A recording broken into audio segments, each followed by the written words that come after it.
ఫలితాలపైన సమగ్ర విచారణ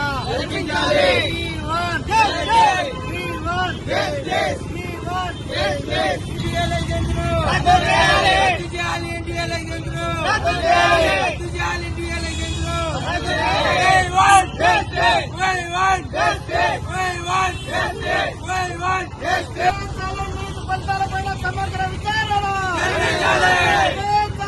ఫలితాలపైన సమగ్ర విచారణ ఫలితాలపైన సమగ్ర ఫలితాలపైన విచారణ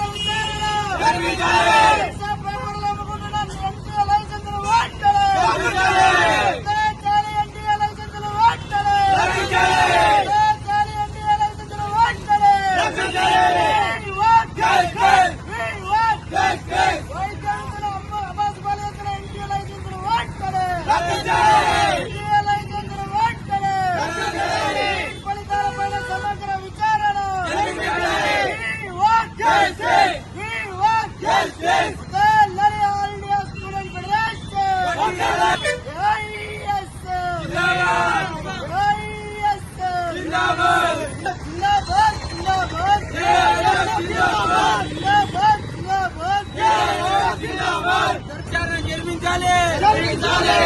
ఫలితాలపైన విచారణ జరిపించాలి.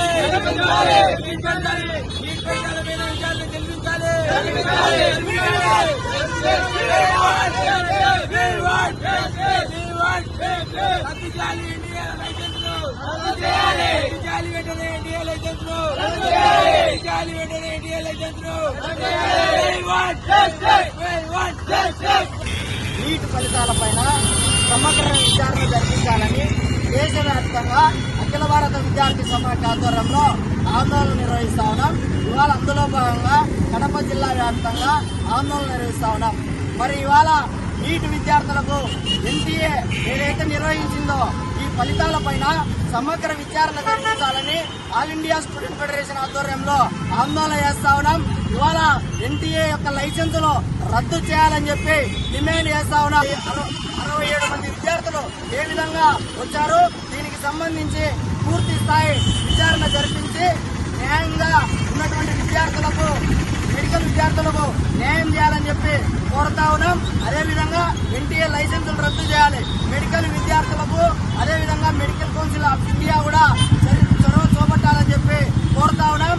ఇవాళ రాష్ట్ర వ్యాప్తంగా వాటి యొక్క స్వయం ప్రతిపత్తిని దెబ్బతీసే విధంగా ఆ రోజు ఎన్టీఏ పరీక్ష విధానం నిర్వహిస్తా ఉంది. ఆల్ ఇండియా స్టూడెంట్ ఫెడరేషన్ గా చెప్తా ఉన్నాం. ఇవాళ రాష్ట్రంలో కావచ్చు, దేశంలో కావచ్చు, ఏవైతే ఫలితాలు ఉన్నాయో వీటిపైన సమగ్ర విచారణ జరిపించి ఎన్టీఏను లైసెన్సులు రద్దు చేయాలని చెప్పి కోరుతా ఉన్నాం. అదేవిధంగా 67 మందికి 720 మార్కులు వచ్చి ఆల్ ఇండియా ర్యాంక్ వస్తే మిగిలినటువంటి విద్యార్థుల పరిస్థితి ఏంది? దీనికి సంబంధించి ఎన్టీఏను వివరణ కోరితే నేషనల్ టెస్ట్ ఏజెన్సీ చెప్తా ఉంది మేము లేట్ గా పరీక్షలు నిర్వహించాం కాబట్టి వాళ్ళకు మార్కులు యాడ్ చేశామని. దేశ చరిత్రలో ఎప్పుడూ లేని విధంగా పరీక్షలు లేటుగా నిర్వహిస్తే మార్కులు ఇచ్చినటువంటి సంస్థ ఏదైనా ఉందంటే అది కేవలం ఏకైక సంస్థ ఎన్టీఏ మాత్రమే. ఈ విధానాన్ని ఆల్ ఇండియా స్టూడెంట్ ఫెడరేషన్ తీవ్రంగా ఖండిస్తున్నాం, వ్యతిరేకిస్తున్నాం.